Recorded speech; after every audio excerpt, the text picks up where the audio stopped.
ආවේ ඊටමත් ප්‍රණීත ආහාර MDK ෆුඩ් ප්‍රොඩක්ට් මේ තියෙන්නේ ආහාරය සම්බන්ධ ප්‍රශ්නයක් නෙමෙයි. මේ අද හෙලි කරන්න හදන්නේ මේ සම්බන්ධව බදු වංචාවක්. මම ජ්‍යොතිෂවේදී සමාජ ක්‍රියාකාරී අචල දිවාක මේ සිවිල් බුද්ධි පෙරමුණ යටතේ අපි අල්ලස දූෂණය වෙනුවෙන් කතා කරලා තියෙනවා. සුරාපත දෙපාර්තමේන්තුවේ වංචාවන් අපි හෙලි කරලා තියෙනවා. හෙලි කරලා ඇලෝසියස් ලව හිරේ දාලා සුරාපත දෙපාර්තමේන්තුවට බදු නොගෙවූ අයගේ නම් සඳහන් කරමින් බදු නැවත අපි අරන් දීලා තියෙනවා අපේ අතීතේ. එහෙමයි අපි වැඩ කරලා තිබෙන්නේ. අපි සිවිල් ක්‍රියාකාරීන් හැටියට සමාජගත වෙන්නේ ඒ විදිහටයි. අද අපි හෙලි කරන්න හදන්නේ MDK සම්බන්ධව සරත් කුමාර කුලරත්න මැතිතුමාගේ බදු වංචාවක් සම්බන්ධව 2024 නොවැම්බර් මාසේ ආදායම් බදු දෙපාර්තමේන්තුව එතුමාගේ ව්‍යාපාරයේ වටලනවා. වටලලා ඒගොල්ලෝ තීන්දුවක් ගන්නවා. මෙයාගේ විගණනය කරලා බදු විගණනය කරලා ඔඩිට් කරලා ලක්ෂ 13000ක් එතුමා බදු ගෙවන්න ඕනේ ආණ්ඩුවට ගෙවලා නැහැ. ලක්ෂ 13000ක්. ඉන් අනතුරුව එතුමාගේ පෞද්ගලික දේපල සම්බන්ධව සරත් කුමාර කුලරත්න මැතිතුමාගේ පෞද්ගලික දේපල විගණනය කරනවා ඔඩිට් කරනවා. එතන හෙලි වෙනවා ලක්ෂ 2000ක්. එතකොට ලක්ෂ 15000ක් පමණ ලක්ෂ 15000 පමණ මෙතුමා ආණ්ඩුවට බදු ගෙවලා කියලා බදු දෙපාර්තමේන්තුව හෙලි කර ගන්නවා. නමුත් අද වෙනකන් ඒගොල්ලෝ බදු ගෙවලා නැහැ. ඒකයි තියෙන ප්‍රශ්නේ. අන්න ඒ සම්බන්ධව තමයි අපි අද කතා කරන්නේ. මේ බදු කියන්නේ මොකද්ද? ආණ්ඩුව බදු ගන්න මේ ඔක්කොම යා ක්ලේම් කරලා තියෙනවා. ජනතාවගෙන් බදු අරන් තිනවා. නමුත් එතුමා ආණ්ඩුවට ගෙවන්න ඕන බදු ටික ගෙවලා නැහැ. බදු වලින් තමයි බදු අරන් තමයි ආණ්ඩුව බෙහෙත් පෙත්තක් මම්මාවත් පාලම් බෝකු හදන්නේ. දැන් දිට්ටුවා කුණාටුව වෙනුවෙන් අලාවහනි ගෙවන්නේ ආණ්ඩුවේ බදු සල්ලි වලින්. ආණ්ඩුවට ගෙවන බදු සල්ලි වලින්. ඒගොල්ලන්ගේ පොකට් එකෙන් නෙමෙයි.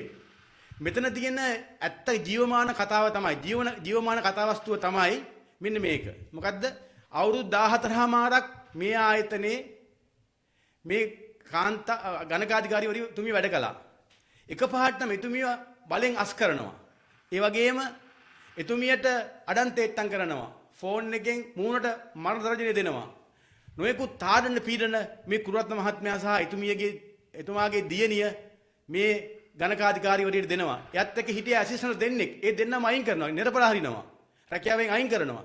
මේක ඉවස ගන්න බැරුව එතුමිය ගිහිල්ලා මාලබේ පොලිසිය පැමිණිල්ලක් දානවා. දැන් ඒ සම්බන්ධව උසාවියේ නඩුවක් යනවා. ඒ නිසා මම ඒ සම්බන්ධව කතා කරන්නේ නැහැ.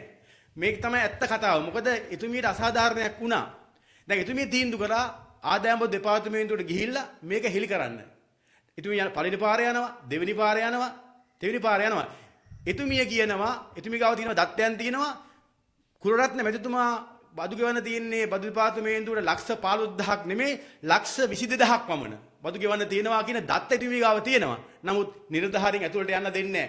කොමසාරිස්තුමා හම්බෙන්නේ යන්න දෙන්නේ නැහැ.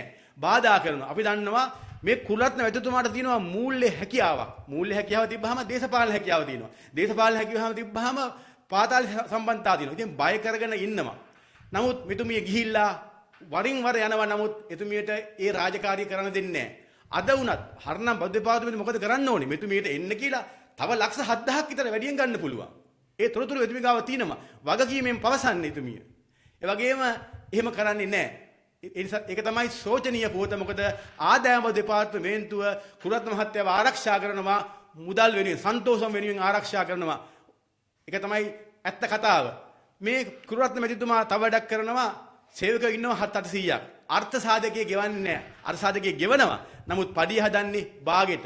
පඩිය බාගෙට හදලා තමයි අර්ථ සාධකයේ නිර්මාණය කරන්නේ. කම්කරු ආණ්ඩුවක් තියෙන්නේ. කම්කරු ජනතාවක් තියෙන. ජනතාව යුක්ත පරිදි ආණ්ඩුවක් කියන්නේ කම්කරුවන්ගේ ආණ්ඩුවක්. ඒ කම්කරු කොමසාරිස්ලා කම්කරු නිලධාරීන් ගිහිල්ලා මේවා හොයා බලන්නේ නැහැ. සන්තෝෂම අරන් කම්කරු දෙපාර්තමේන්තුව සන්තෝෂයටපත් කරලා MDK කම්කරුවන්ව දුකටපත් කරනවා. ඒ කාර්ය මණ්ඩලය දුකටපත් කරනවා. මේ කුලරත්න මැතිතුමා. ඒ වගේම තමයි නිවාඩුව දෙන්නේ නැහැ. නිවාඩු තියෙනවා සාමාන්‍ය වර්ෂයට 21ක් වගේ. ඒ නිවාඩු දෙන්නේ නැහැ. මොකද හේතුව නිවාඩු දෙන්නේ නැති හේතුව තමයි නිවාඩුවක් ඉල්ලුවාම දෙනවා කියන්න බෑ මුලින්. ළමයෙක් හදිසි අසනීප වෙනවා. මුලින් කියන්න බෑනේ හදිසි මරණයක් වෙනවා. මරණයක් වෙන්නේ කියලා නෙමෙයිනේ. නෝපයවනවා. මොකද නිවාඩු බෝනස් එකත් එතුමා වංචා කරනවා. ඒ වගේම තමයි අවුරුදු 5ක් හිටියාම මේ සේවකයෙකුට අයින් වෙලා යන්න පුළුවන්. එතකොට දෙනවා මාස භාගික පඩියක්. ඒ පඩිය දෙන්නෙත් නැහැ. ඒ පඩිය හදන්නේ භාගය. ඒ පඩියෙන් භාගයක් තමයි දෙන්නේ. ඒ භාගෙත් හදන්නේ පඩිය නියම පඩිය දාන්නේ නැහැ.